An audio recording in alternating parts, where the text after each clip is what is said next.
Breaking news. పోలీసులను ఉద్దేశించి YCP అధినేత జగన్ చేసిన ఘాటు వ్యాఖ్యలను తప్పుపట్టారు మంత్రి అనకాని. పోలీసులను కించపరిచేలా ఓ మాజీ సీఎం మాట్లాడడం సరికాదని అన్నారు ఆయన. ప్రజలు వైసీపీకి ప్రతిపక్ష హోదా లేకుండా చేశారని, జగన్ ఇలాగా మాట్లాడితే 11 సీట్లలో 1 తీసేస్తారని అనకాని హెచ్చరించారు.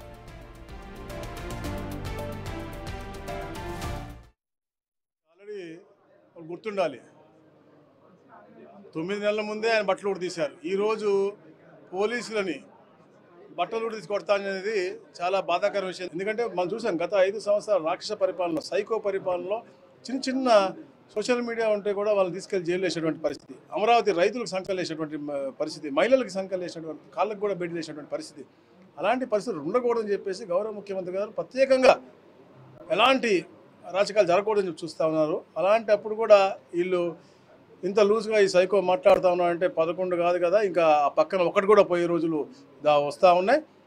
ఒక మంచి వాదం, ఎందుకంటే అనంతపూర్లో ఒక చిన్న ఇన్సిడెంట్ జరిగింది.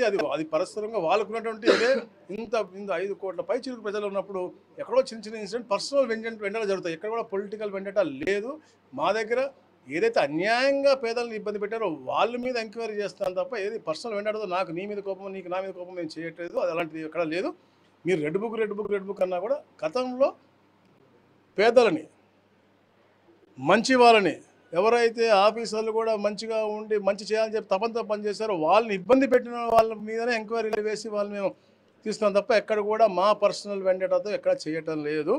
ఇలాంటి మాటలన్నీ కూడా మాజీ ముఖ్యమంత్రి మారుకోవాలని చెప్పేసి తెలియజేస్తారు. We stand by with the police people. Definitely వాళ్ళ యూనియన్ కూడా స్పందించాలి. తప్పకుండా మా సపోర్ట్ పూర్తిగా ఉంటుంది. ఎందుకంటే న్యాయపరంగా చంద్రబాబు నాయుడు గారి నాయకత్వంలో ప్రతి ఒక్క అధికారి కూడా స్వచ్ఛందంగా ఒక నీతివంతంగా పనిచేస్తూ ఉంటారు. అది ఎప్పటి నుంచి కూడా ఉన్నటువంటి ఇది మనం చూసాం. గత 40 సంవత్సరాల నుంచి తెలుగుదేశం పార్టీ ఉన్నప్పుడు అక్కడ ఆంధ్రప్రదేశ్లో కూడా ఎలాంటి పరిపాలన ఉందో మనకు తెలుసు.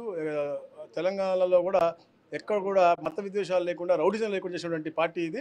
ఈ రాష్ట్రంలో ఇలాంటి అవాంఛనీయ సంఘటనలు జరగకుండా చూడటానికి మేము పూర్తిగా చేస్తాం.